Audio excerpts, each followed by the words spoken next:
Good evening friends. So today in NEET PG careers आज हम और एक मेजर ब्रांच लेने जा रहे हैं जिसका नाम है रेडियोलॉजी।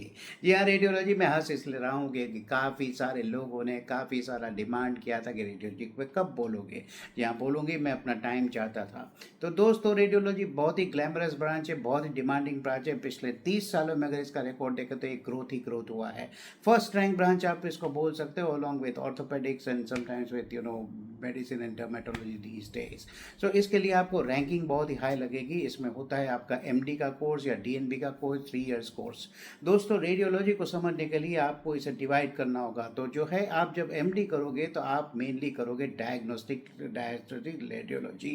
तो डायग्नोस्टिक रेडियोलॉजी होता क्या है कि जो बेसिक होता है यानी एक्सरे होता है, और उसके बाद होता है जो स्कैन होता है। मान लो कि अल्ट्रासाउंड स्कैन्स हो गए, तरह तरह के अल्ट्रासाउंड स्कैन्स आ गए हैं। मान लो 2D हो गया, 3D हो गया, 4D हो गया, स्कैन्स हो गया।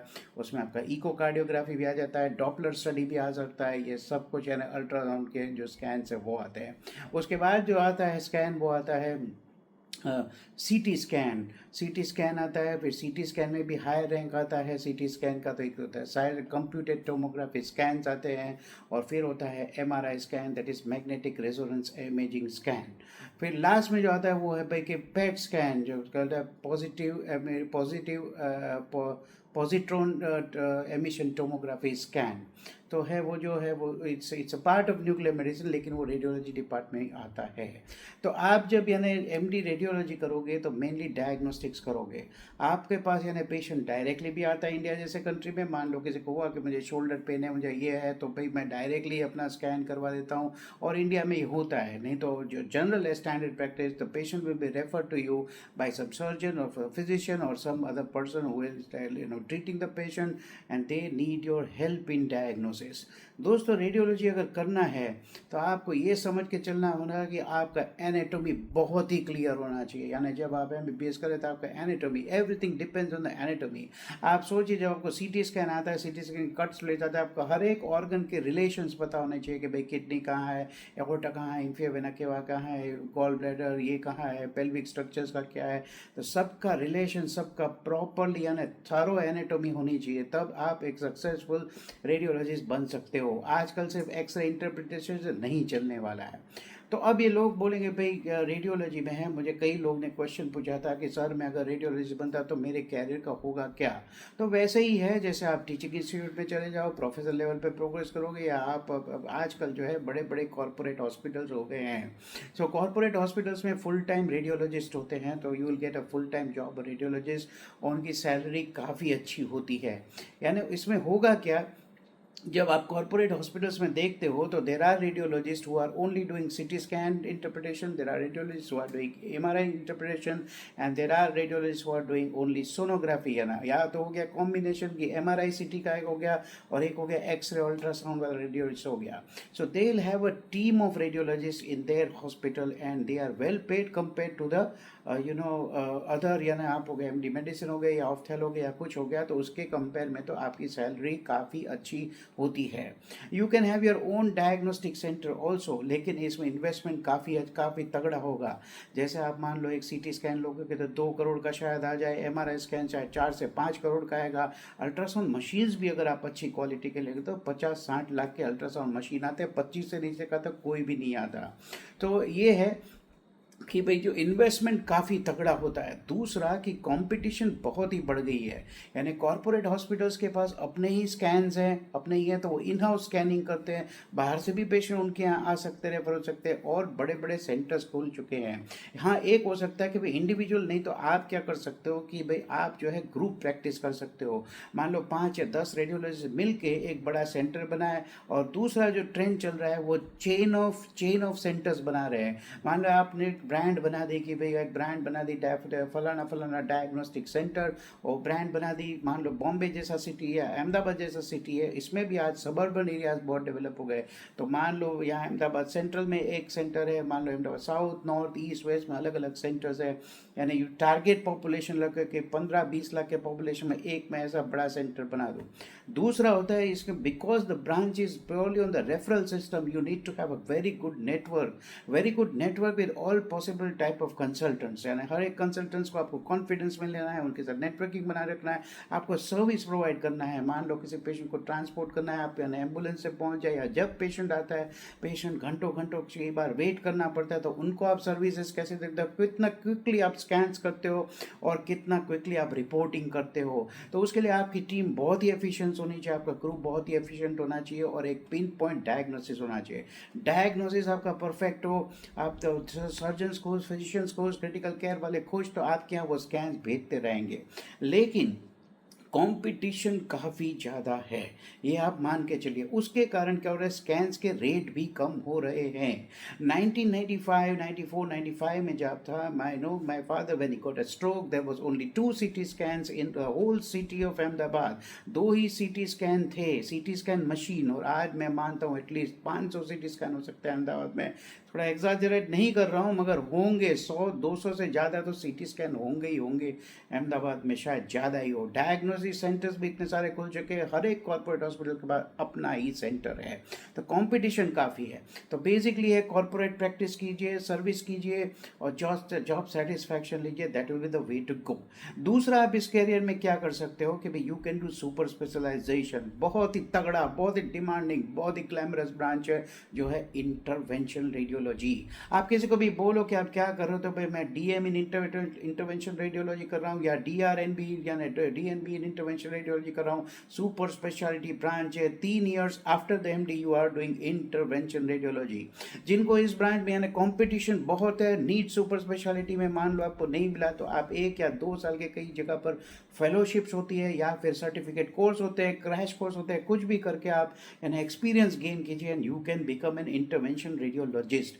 दोस्तों, अहमदाबाद में सिर्फ मान लो, मैं जो बोल रहा हूँ बहुत ही कॉन्शियसली बोल रहा हूँ, 3 से 4, 5 से ज़्यादा तो नहीं है जो एक्चुअली अच्छी प्रैक्टिस करने वाले इंटरवेंशन रेडियोलॉजिस्ट है।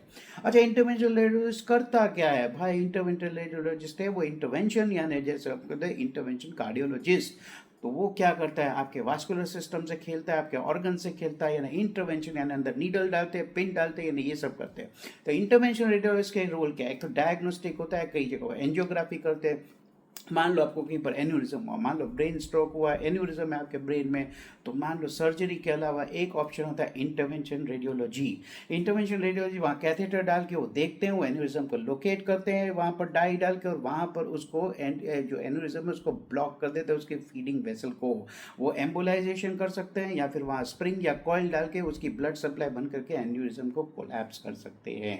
दूसरे इंटरवेंशन रेडियोलॉजिस्ट क्या करते हैं, जहाँ पर आपको मान लो आर्टीरियल यानी आर्टीरियल डिजीज रहा, पेरिफेरल वास्कुलर डिजीजेस रहे, मान लो peripheral vascular disease of legs और anywhere, then the carotid and all, so they put the catheter, they do balloon angioplasty, they will do angioplasty and even they will put stents, यानी vascular diseases को treat करते। कहीं मान लो renal artery stenosis हो गया, उसका stenting किया, common iliac हो गया, फीमोरल हो गया, कहीं पर भी हो गया, तो इंटरवेंशन रेडियोलॉजिस्ट करता है। ये काम वास्कुलर सर्जन भी करता है, ये आप जान लीजिए, यानी जो वास्कुलर स्टेंटिंग की बात कर रहा हूँ वो वास्कुलर सर्जन भी करता है। हालांकि जो एन्यूरिज्म जो है वो वाला जो है एम्बोलाइजेशन, वो सिर्फ इंटरवेंशन रेडियोलॉजिस्ट ही करता है। आजकल नया है इंटरवेंशन रेडियोलॉजिस्ट है ना, वो क्या करते हैं खुद यानी बायोप्सी लेते हैं, taking biopsies from distant places, deep cases, body cavity के जो स्पेस है वहाँ से बायोप्सी अगर आप लोग लेनी है। आप देख रहे हो स्कैन में एक मास देख रहे हो, एक छोटा सा ट्यूमर देख रहे हो, नेक में कहीं डीप बैठा हुआ एक लिम्फ नोड देख रहे हो, और आपको वो श्योर नहीं है कि भाई ये जो है वो लिम्फ नोड कैंसरस है या नॉन कैंसरस है, वहाँ जाके वहाँ नीडल डाल के उसकी एफएनएसी या ट्रू कट बायोप्सी लेनी है। तो जो इंटरवेंशन रेडियोलॉजिस्ट है वो एग्जैक्टली स्कैन का 3 डायमेंशन वो करके, या तो वो सीटी गाइडेड या फिर अल्ट्रासाउंड गाइडेड, वो वहाँ नीडल डाल के उसकी बायोप्सी लेके आपको देता है। तो आधे से ज़्यादा इंटरवेंशन रेडियोलॉजिस्ट मान लो दिन में 5-10 प्रोसीजर्स तो सिर्फ यानी बायोप्सी लेने में ही लगे रहते है। दूसरा जो लेटेस्ट आया है दोस्तों, लेटेस्ट आया है, जो कुछ कुछ बिनाइन ट्यूमर है, मान लो थायराइड का एक कोई बिनाइन ट्यूमर हो गया या ब्रेस्ट का बिनाइन ट्यूमर हो गया, फाइब्रो एडिनोमा, तो ये ट्यूमर अब्लेशन भी करने लग गए हैं। यानी क्या होता है कि ट्यूमर अब्लेशन कई तरह से होता है। ट्यूमर अब्लेशन हो गया, आप वहाँ नीडल डालोगे, needle will be connected to मान लो रेडियो फ्रीक्वेंसी सोर्स या फिर लेजर सोर्स या फिर अल्ट्रासाउंड सोर्स या फिर इलेक्ट्रोकॉटरी टाइप थिंग। यानी आप क्या करो, ट्यूमर को जला रहे हो, ट्यूमर को जैसे क्रायो कर रहे हो, तो फिर क्रायो यानी फ्रीज ही इतना कर दे रहे हो कि उसका ब्लड सप्लाई मर जाए। रेडियो फ्रीक्वेंसी से आप उसको ब्लड सप्लाई अपडेट कर रहे हो, लेजर से आप उसको जला रहे हो। तो ये ट्यूमर्स जो है, यानी इंटरवेंशन रेडियोलॉजिस्ट भी आजकल इसकी ट्रीटमेंट, अब्लेटिव ट्रीटमेंट कर रहे हैं। ये काफ़ी ग्लैमरस लगता है। क्यों? क्योंकि मान लो मुझे एक सिंपल सा ब्रेस्ट ट्यूमर है, उसकी बायोप्सी ले चुके हैं और वो सिर्फ है फाइब्रोएडिनोमा, तो मैं क्यों यहाँ सर्जरी कराऊंगा? पेशेंट को सर्जरी का काफ़ी खौफ होता है, सर्जरी है, एनेस्थीसिया है, सब कुछ लगता है, तो मैं भाई रेडियो फ्रीक्वेंसी या फिर radio oblation, ultrasound oblation, laser से ही मेरा ट्यूमर क्यों ना निकाल दूँ, थायराइड का ट्यूमर मैं उसी से क्यों ना निकाल दूँ। वो छोटे छोटे चिप्स करके अंदर डाल के, चिप्स करके लाइव अल्ट्रासाउंड या लाइव मशीन में देख के वो एब्लेट कर देते हैं। ये बहुत ही बड़ा जो है डेवलप हुआ है। मैं पर्सनली जानता हूँ 3 इंटरवेंशन रेडियोस को यहाँ पर, जिनकी ये तगड़ी प्रैक्टिस चल रही है। इंटरवेंशन रेडियोलॉजिस्ट अपनी प्राइवेट प्रैक्टिस कैसे करता है? अपने प्राइवेट प्रैक्टिस में सेंटर खोलता है, उसके यहाँ सब, तो चलो क्या होता है या तो पहले क्या होता था, इन लोग सिटी स्कैन सेंटर में जाके वहाँ पर प्रोसीजर या बायोप्सी करते थे, या फिर अपने स्कैन में छोटा मान लो अल्ट्रासाउंड वगैरह होता था। लेकिन आजकल इन लोग कैथ लैब भी बना रहे हैं। जी हाँ, जैसे मैंने कहा, इंटरवेंशनल एंजियोग्राफी करेगा, एंजियोप्लास्टी करेगा, ट्यूमर एब्लेशन करेगा या फिर एन्यूरिज्म ब्लॉक करेगा, तो इसको तो जो है कैथ लैब ही चाहिए। उसमें इन्वेस्टमेंट काफ़ी है लेकिन रिटर्न्स भी काफ़ी है, क्योंकि अभी लोग कम है, डेवलपिंग ब्रांच है। लोगों की साइकोलॉजी ये है कि मैं हो सके तो मैं सर्जरी अवॉइड करूँ। मान लो एन्यूरिज्म में आप ब्रेन खोलोगे, सर्जरी करोगे, तो फिर उसमें उसमें ब्लीडिंग का चांस है। देखा 50% मोर्टालिटी किसी ने समझा है। भाई मैं अपना जो है अपना सर, यानी मैं क्रेनियोटोमी करने से अच्छा है मैं पहले इंटरवेंशन रेडियोलॉजिस्ट के पास चला के विदाउट सर्जरी यहाँ से नीडल डाला, कैथेटर डाला, मेरा हो गया मामला ख़त्म, मामला सेट। तो इनकी कैथ लैब बना रहे हैं। दो को मैं पर्सनली जानता हूँ, इनकी अपनी कैथ लैब है। यानी एक कैथ लैब बना लेके दोस्तों, कैथ लैब का जो सिस्टम आता है, मान लो जैसे फिलिप्स का सिस्टम हो गया, जी का सिस्टम हो या कोई भी सिस्टम हो गया, सिस्टम आता है 5 से 6 करोड़ का। तो ये तो सिस्टम ही सिर्फ 6 करोड़ का है। फिर आपको स्पेस लगेगा, आपका office space, hospital space, waiting area, OPD and all. मान लो 5,000 10,000 स्क्वायर फुट का अगर आपने स्पेस लिया हुआ है तो उसका भी लगेगा मान लो 5 6 10 7 8 करोड़।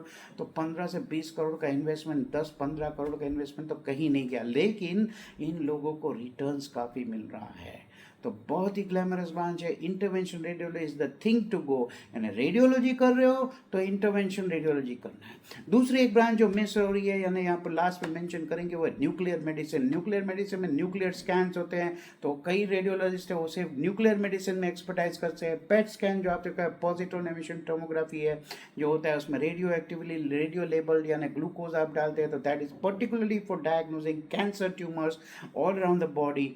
तो क्या होता है, metabolically active masses and tumour से उसमें पकड़े जाते हैं, तो वो भी बहुत स्पेशलाइज्ड है। स्कैन्स के रेट भी अच्छे मिलते हैं, लेकिन स्कैनिंग मशीन के लिए आपको रेडियोलॉजिस्ट चाहिए या रेडियो एक्टिव मटीरियल चाहिए, और उसके लिए आपको परमिशन चाहिए। तो प्राइवेट में अपना खुद का, यानी खुद का पेट स्कैन होना बहुत डिफिकल्ट है। तो PET scan will be for the institution, nuclear scan will be for the institution, क्योंकि आपको रेडियो एक्टिव डाई लाना है, उसके पर्टिकुलर यानी आपका परमिशन होता है।